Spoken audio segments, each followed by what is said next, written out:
Bienvenue sur le site Sembradores de Luz. Ce mois-ci, nous allons réfléchir aux effets de la pandémie de Covid-19 sur les familles. Nous vivons dans un monde de plus en plus dynamique, connecté et compétitif, comme si nous nous trouvions dans une course éternelle sans objectif clairement défini. Nous nous disputons pour avoir une place dans les transports publics et dans la circulation des grandes villes sur le chemin du travail. Nous luttons pour avoir accès aux meilleures universités, à la recherche de l'emploi idéal, dans l'illusion d'une conquête déséquilibrée de la satisfaction matérielle. Nous sommes frustrés lorsque nos photos et nos commentaires ne sont pas likés sur les réseaux sociaux, sur lesquels nous passons énormément de temps de façon improductive, à la recherche d'une affirmation de soi.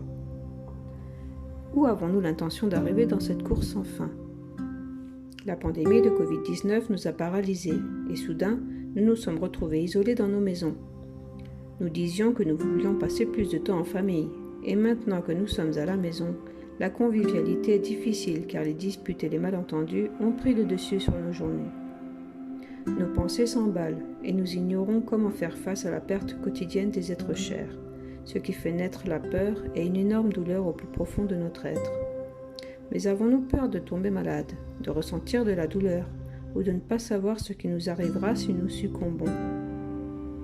La proposition rénovatrice de la philosophie spirit montre des voies sûres qui nous aident à réfléchir sur ces questions si affligeantes.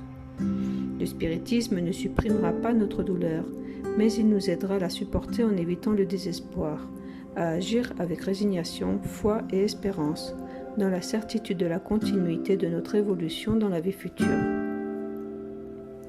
En tant qu'esprit éternel, nous sommes de passage sur la terre pour un apprentissage transitoire. Saint Augustin nous fait réfléchir dans la question 919 du Livre des Esprits, où la méditation intime quotidienne sur sa conduite dans le bien a montré le chemin efficace pour son évolution morale. Cette méditation présuppose sa gratitude envers Dieu, avec l'intériorisation des valeurs morales, mises en pratique dans la société de son temps à travers la charité.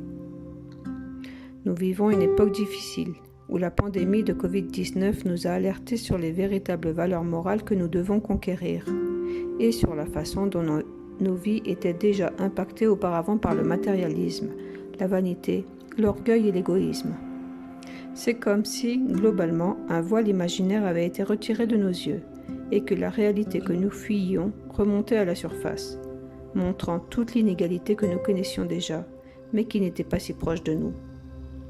Dans l'article suivant sur les opportunités offertes par la pandémie aux familles, Madame Rosa Maria Pérez Duque nous aidera à réfléchir sur la façon dont le spiritisme fait la différence pour les familles qui ont accepté cette bonne nouvelle.